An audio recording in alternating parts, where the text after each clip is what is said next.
Thank you. কেমন দেখছো? খুব ভালো দেখছি এবং সেলিব্রেশনটাও খুব ভালোভাবে শুরু হলো এবছরের জন্মদিন। হ্যাঁ হ্যাঁ, সকাল সকাল তোমাদের সবার সঙ্গে দেখা, এত মানুষের সামনে কেক কাটা, মানে এত ক্যামেরার সামনে কেক কাটা, আমি বললাম তখনও আমার খুব এম্বারেসিং লাগে। মানে আমার মনে হয় আমার জন্মদিন একটা বিশেষ এমন কি ঘটনা যে লোককে ডেকে ডেকে বলে ফুলে সবাইকে নেমন্তন্ন করে 3 স্টার 5 স্টার হোটেল বুক করে, মানে আমার ভীষণ এম্বারেসিং লাগে। আমি কোনোদিনই এটা করিনি, এই প্রথম এত লোকের মাঝখানে এত ক্যামেরার সামনে আমার কেক কাটা। আমি খুবই লজ্জা পেয়েছি ব্যাপারটাতে, because I have always thought it's a very personal affair. বাড়িতে বন্ধুবান্ধব, বর, মা, বাচ্চা, দিদি, এই সব নিয়েই আমি জানি আমার সব ছাত্রছাত্রীরা তারা কেউ ছাড়বে না, তারা সব অফিসে খবর নিচ্ছে দিদি কখন ফিরবে, দিদি কখন ফিরবে, এসে সন্ধ্যেবেলা হবে কিছু একটা ছাদে। এবং দর্শকরা তোমাকে যারা ভালোবাসে প্রত্যেকেই অপেক্ষায় ছিল যে কবে তুমি আবার ছোট পর্দায় আসবে, ফিরবে।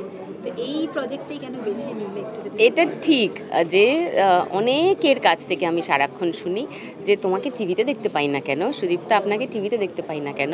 আসলে টিভিতে এখন তো আর ওই আগের মতো সাপ্তাহিক ধারাবাহিক হয় না, সবই তো দৈনিক ধারাবাহিক। এবং ফিকশন সিরিয়াল যেগুলো, সেগুলোতে কাজ করা মানেই তো মানে যতদিন ওই সিরিয়ালটা চলবে ততদিনের জন্য কমিটেড। এবার আমি নিজেই এত কিছুর মধ্যে জড়িয়ে আছি অলরেডি, সেগুলোও তো আমার কমিটমেন্ট। সেগুলো করে মাসের মধ্যে 28-29 দিন শুটিং করাটা আমার জন্য একটু সমস্যার, যে কারণে খুব ভালো গল্প, খুব ভালো চরিত্র, ভালো প্রোডাকশন হাউস থেকে অনেক অফার আসে, মানে আসতেই থাকে, কিন্তু আমার খুবই খারাপ লাগে আমি করতে পারি না বলে। কিন্তু আমি চাই টেলিভিশনে কাজ করতে। তো this is the best option for me, যে আমি অ্যাকচুয়ালি এসব প্রচুর, মানে একবার সুইচ অন করে দিলে আমি তো বকর বকর বকর বকর বকর বকর, আমি তো থামি না। তো আমি বকর বকর করে যাব। অনেক রিয়াল মানুষের সঙ্গে দেখা হচ্ছে, তাদের নিজেদের জীবনের গল্প শুনছি, কারুর লেখা নয়, কারুর কল্পনাপ্রসূত গল্প নয়, সত্যিকারের গল্প।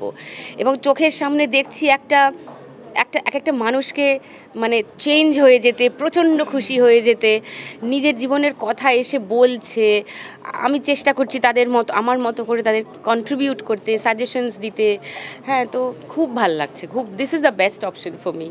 তোমার হাত ধরে লক্ষ্মীদের লক্ষ্মী লাভ হবে, এটা তো সবথেকে বড় কথা। It gives me a good feeling যে যাদের জীবনে 1 লাখ টাকা হলে সত্যি খুব ভালো হয়।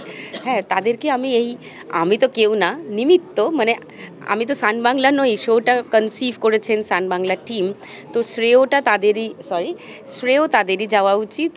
এবং আমার পরিচালক এবং তাদের যে টিম, তারা অসামান্য কাজ করছেন, তো পুরো শ্রেয়টাই তাদের যাওয়া উচিত। আমাকে যে তারা বেছেছেন মাধ্যম হওয়ার জন্য, I am grateful to them. এবং এই মুহূর্তে দাঁড়িয়ে কিন্তু অনেক রিয়েলিটি শোজ চলছে, অনেক বছর ধরে চলছে, বহু সিজন পেরিয়ে ফেলেছে। একটু কি কম্পিটিশন কি কিছু ফিল করছো দিদি, যে দর্শক কিভাবে নেবে? আমার কম্পিটিশন বরাবরই আমার নিজের সঙ্গে। তো আমিও এর আগে একটা সময় বহু টিভি শো হোস্ট করতাম, তারপর অনেক দিন করা হয়ও নি। গত বছরের আগের বছর একটা ছোট কয়েকদিনের জন্য একটা শো হোস্ট করেছিলাম। তো আমি তো এটাই চেষ্টা করে যাব আমার শোটা আমার আগের শোর থেকে ভালো হোক, আমার পারফরমেন্সটা আমার আগের পারফরমেন্সের থেকে ভালো হোক, বাকিটা দর্শকের হাতে। দর্শকদের যদি ভালো লাগে, কেউ আটকাতে পারবে না এই শোটাকে। আর দর্শকরা যদি পছন্দ না করেন, প্লিজ জানাবেন কোন জায়গাটা পছন্দ হচ্ছে না, কোন জায়গাটা ভালো হলে আরও ভালো হয়। বিকজ আপনাদের সাপোর্ট ছাড়া তো কিছুই হবে না। তাহলে আপনারা যদি জানান কমেন্টে, সান বাংলা ডিজিটাল যে পেজেসগুলো আছে সেখানে, আমরাও নিজেদেরকে আরেকটু বেটার করার চেষ্টা করব। মানে আমরাই পৃথিবীতে সেরা, আমরাই দারুণ ভেবে ফেলেছি, সবথেকে ভালো ভেবেছি, সবথেকে ভালোটা আমরা করছি, এরকম আমরা ভাবি না।